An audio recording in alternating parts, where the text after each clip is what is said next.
Hello friends, Tanya here with another fun crafty video, and this time we are doing day 10 of the Spellbinders 2024 Crafty Advent Calendar. Let's open that door, and what do we have here? It looks like some word sentiment dies. I'll pull those out. There are 3 words here, and they say just saying hello. I've die cut those from some of the rose gold treasured cardstock. I'm going to finally play with the Bibi's Cats and Dogs series. This was the big pug, and this fits on an A2 size card front. I'm making a shaped card here, so I have a piece of cardstock that I cut a little bigger than I needed. It was 12 inches by 5 inches and scored at 6 inches, but you could get away with cutting this out of an A2 sized card base.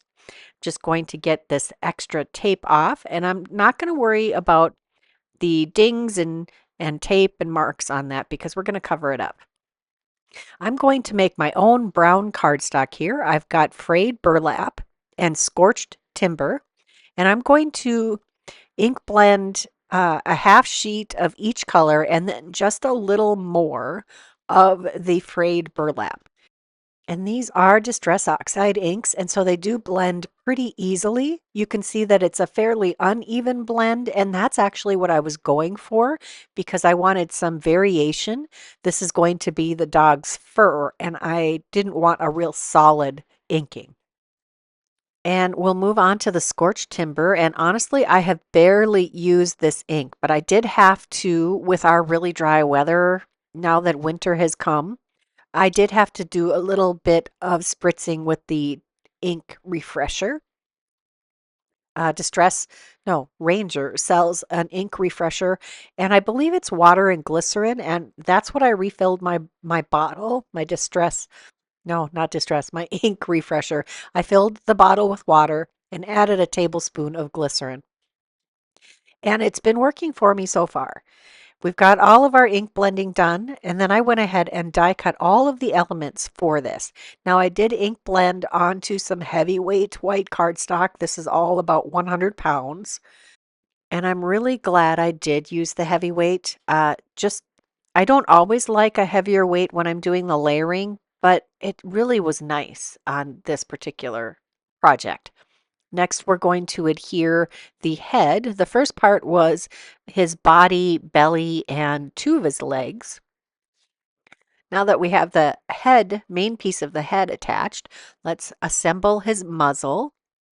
I chose the smiling version of this pug, and you can see there is an embossed outline of where you should line these pieces up. Now you can see that I'm adhering that upper lip first, and I will end up changing that. Here's his lower lip or his chin and the cute little tongue. And again, you don't have to use that, but I thought it was adorable. I'm going to add a little extra cardstock behind this to give it a little depth, and you are layering it over 2 other pieces of cardstock, so it makes sense that it needs a little height adjustment here. We'll line that back up with the embossed lines, and he's coming together so quick and easy. Now it's time to add his cute little nose, and I did die cut that from some black cardstock. The tongue was cut out of some pink cardstock that I had laying, but it looks like it could be pink sand, one of the Spellbinders colors. That would work really well for that.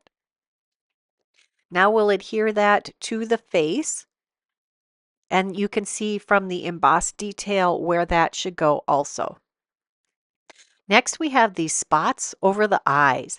You don't have to add another color. You could use the same color as the main body of the dog, but I decided to go ahead and use the darker spots. Once we have that adhered, we're going to, I found one of his legs. There's no real order to some of these. You can just kind of add your puzzle pieces as you go. And I just decided to put his feet on. There's even a die cut for one of the hind feet that's mostly underneath him. Next, we're going to assemble those eyeballs, and you're going to see that I have black in my hand here that I'm going to adhere to the white circle. And I do change my mind. I go back and I cut it out of the same, out of the Scorched Timber ink blended cardstock so that we have that chocolatey brown iris. And then we'll add, here's the change in color, then we'll add that little black pupil. You can see that it has a little bit of a pointy spot that fits between those little shine spots in the eye that are die cut through, so the white shows through. Now that we have those assembled, and they are pretty easy to assemble, I'm going to adhere them to his little eye areas. Again, there is embossing on the pieces you're going to glue these on, so it's pretty easy to figure out where they go. Just a little dot of glue, and I decided to have the pupils facing the nose, and then we're going to adhere the ears. You could just leave the ears the way they are, but I like this contrasting color and the fact that this piece overlaps the edge of the top of the head there. So it looks like his little ears are flopped down over his head coming towards you. Just going to line up two of the edges with the edge of the cardstock it's adhering to. And that's our adorable little dog. Now let's work on how we're going to, let's adhere this to the card base. The fold cuts off a little bit of our pug's head, but that's okay. Once you adhere this over the top, you don't even know, and it will flip open easily. Now that I have that adhered, you can test it out. It opens nicely. It stands independently. That's really cute. Next, we're going to pull out the Cheerful Kittens because I want the banner from this die set. And we have the heart and the little jump ring for the tag on the collar. I'm going to adhere the first two words of this sentiment, just saying, to that banner. I couldn't fit any more on there.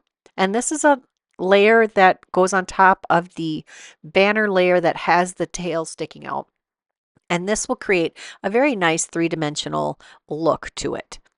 Just going to apply that second part of the saying, and you could curve that a little bit to match the banner if you wanted to. I chose not to. I thought it fit on there well enough. Just going to line that up and adhere that to the other piece of the banner, and it turned out really cute. Next, we're going to take that cute little pink heart, and we're going to apply this jump ring. There's a hole that it's supposed to look like it's going through, so I'm just going to line that up, adhere that, and then glue it to our banner with the first part of the saying.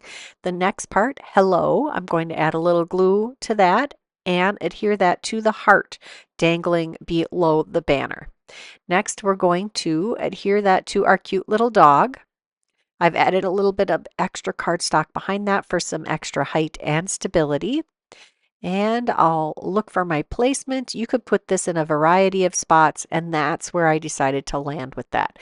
Our little guy does not actually have a collar on, and you could add that too if you want, but I decided to leave him without a collar. Next, we're going to use the Altenew stamp wheel 2.0. I have mentioned it before. I love that you can put a larger card in it since one of those panels pulls off. And then we're also going to use the Cats and Pugs sentiments from the Bibi's Cats and Dogs collection. I'm just going to figure out where I want to place this. I think I'm laying this down straight, and I'm going to go ahead and stamp it. I'm going to use some VersaFine Clair Nocturne ink using my stamp wheel. And because my Inkpad is nicely inked up, I believe I only stamp it once. I believe. Yep, and there it is. And now I can tell that it's a little crooked. That's okay. We'll still love it. That is my card for day number 10. I hope you enjoyed this video. Be sure to give it a like, subscribe if you haven't done that. Check the description box below for all of the products that I used today. And come back again tomorrow for day 11 of the Advent calendar. Until then, bye-bye.